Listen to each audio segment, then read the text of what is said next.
नमस्कार, जय हिंद दोस्तों। स्वागत है आपका अपने YouTube channel important MCQ by Sandeep में। दोस्तों, आप किसी भी परीक्षा की तैयारी कर रहे हो, चाहे यूपी टेट हो, चाहे जूनियर का शिक्षक भर्ती परीक्षा हो, या फिर किसी भी स्टेट का टेट एग्जाम हो, या फिर कोई भी प्रतियोगी परीक्षा हो, अगर आप किसी भी प्रतियोगी परीक्षा की तैयारी कर रहे हैं तो ये 20 प्रश्न ऐसे हैं जो आपके लिए पूरी तरह से चैलेंजिंग है।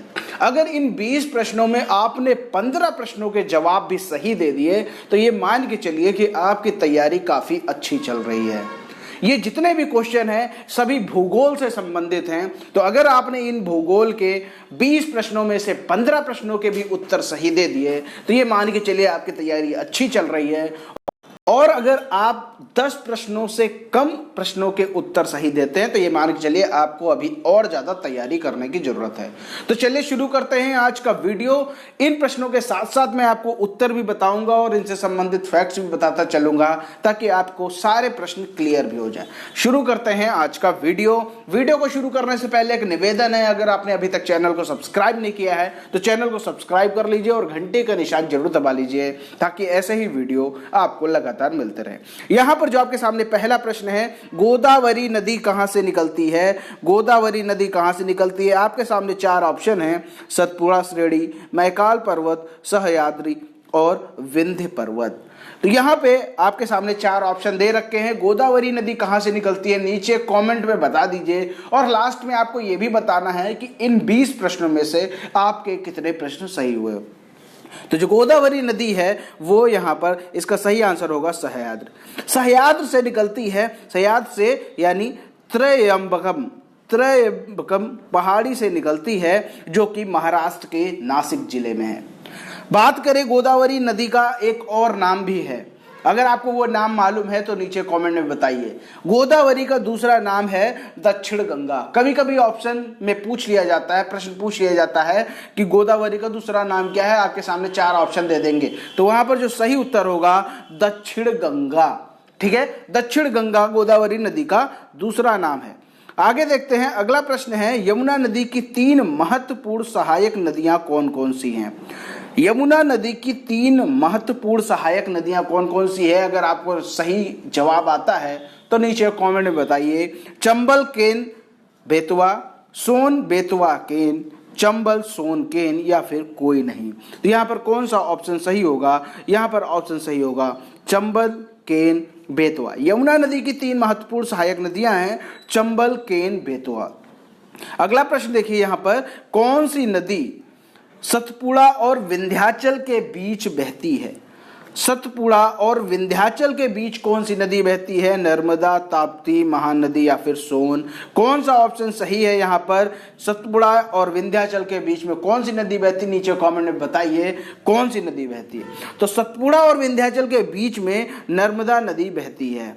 अगला यहाँ पर जो प्रश्न है, लोहे और एल्यूमिनियम की मात्रा सर्वाधिक किस प्रकार की मिट्टी में पाई जाती है? लोहा और एल्यूमिनियम की मात्रा सर्वाधिक किस प्रकार की मिट्टी में पाई जाती है? आपके सामने ऑप्शन है, लाल मिट्टी, काली मिट्टी, कांप मिट्टी, या फिर मरुस्थली मिट्टी। तो लोहा और एल्यूमिनियम की मात्रा जो सर्वाधिक होती है वो लाल मिट्टी में पाई जाती है। अगला यहाँ पर जो प्रश्न है, जिस मैदानी क्षेत्र में नदियों का पानी नहीं पहुंच पाता उसे क्या कहते हैं? भाबर, दोआब, बांगर, या फिर भूड़। यहां पर आपके सामने ऑप्शन 4 दे रखे हैं। कौन से मैदानी क्षेत्र में नदियों का पानी नहीं पहुंच पाता? अच्छा, नदियों का पानी कहां नहीं पहुंच पाएगा? जो एरिया ऊंचा होगा वहां पानी नहीं पहुंच पाएगा। तो मैदानी क्षेत्र ऐसा कौन सा है जो ऊंचा होता है? वो होता है आपका बांगर। बांगर जो होता है वो मैदानी क्षेत्रों का सबसे ऊंचा भाग होता है, इसीलिए यहां पर नदियों का पानी नहीं पहुंच पाता। आगे देखते हैं, अगला यहां पर जो प्रश्न है, भारत में 250 सेंटीमीटर वार्षिक वर्षा वाले प्रदेशों में कौन से वन पाए जाते हैं?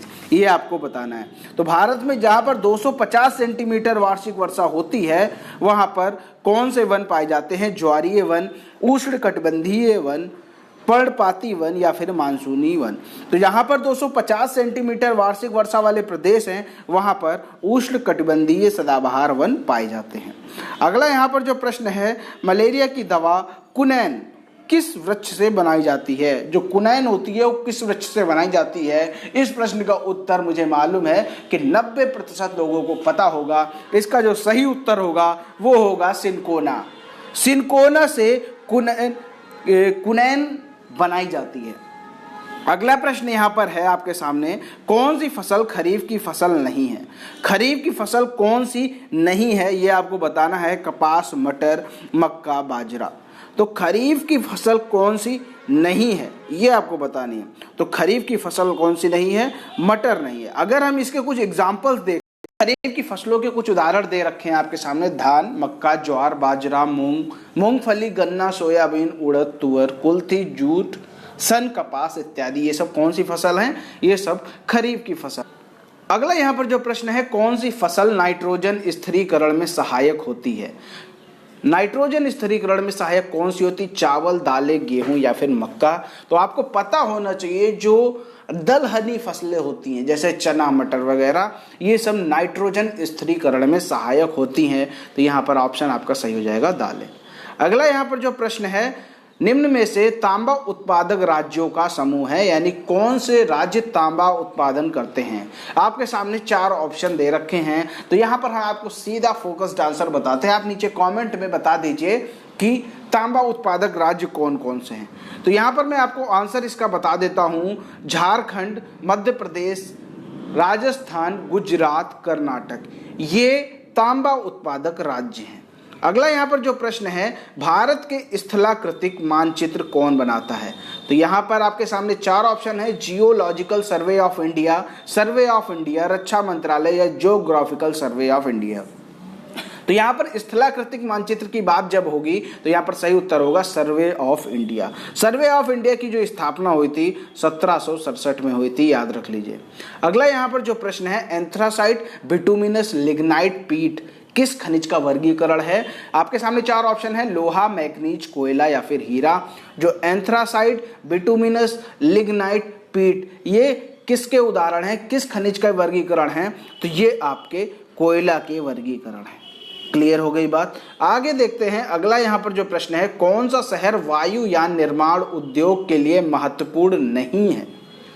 तो नहीं है, ऐसा कौन सा शहर है जो वायुयान निर्माण से संबंधित नहीं है? कोरापुट, कानपुर, चेन्नई, बंगलोर। तो यहाँ पर सही उत्तर होगा चेन्नई।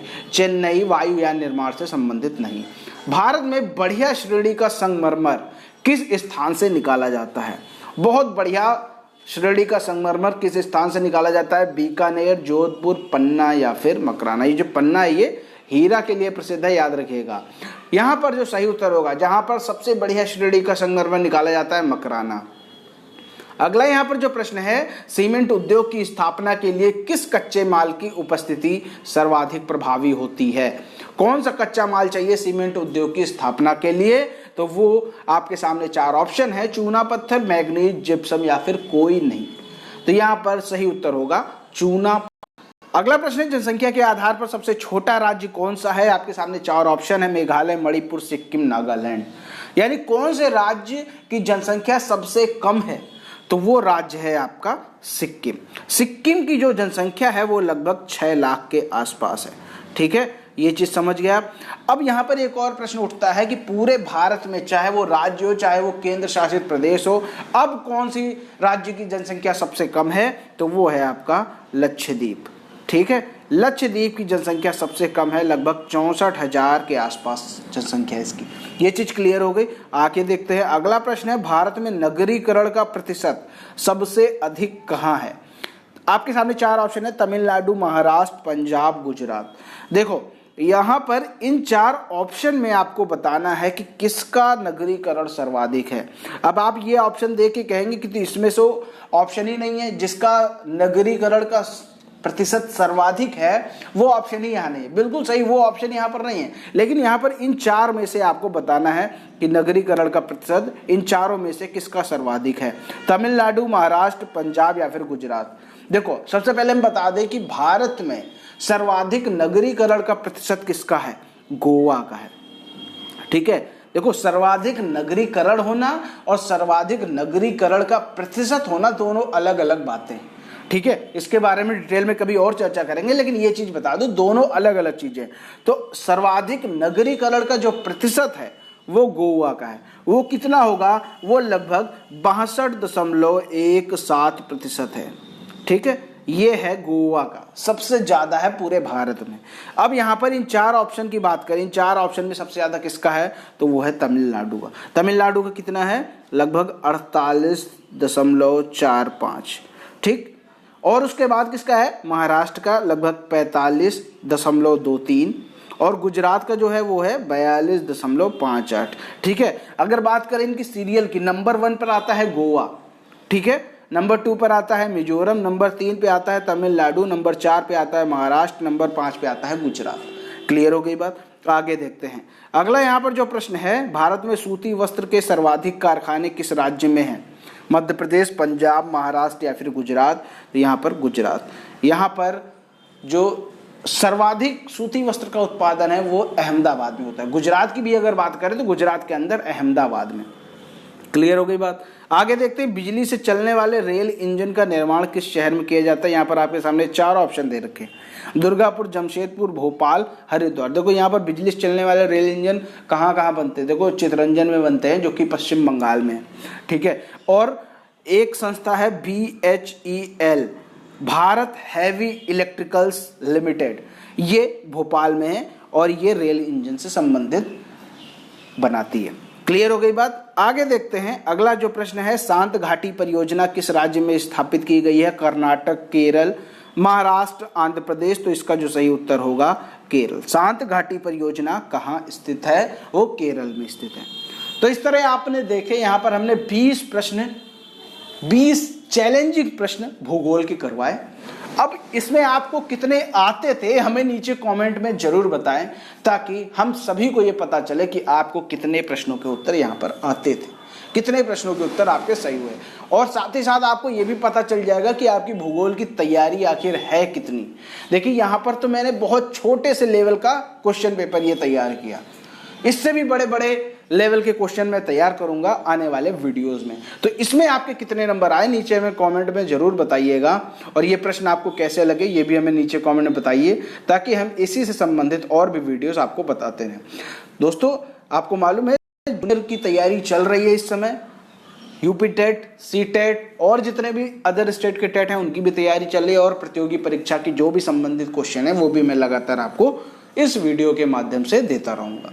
उम्मीद करता हूं ये वीडियो आपको पसंद आया होगा। वीडियो पसंद आया तो वीडियो को लाइक करें, शेयर करें। चैनल को सब्सक्राइब नहीं किया है तो चैनल को सब्सक्राइब करके घंटी का निशान जरूर दबाएं, ताकि ऐसे ही वीडियो आपको लगातार मिलते हैं दोस्तों अगले वीडियो में। तब तक के लिए जय हिंद, जय भारत।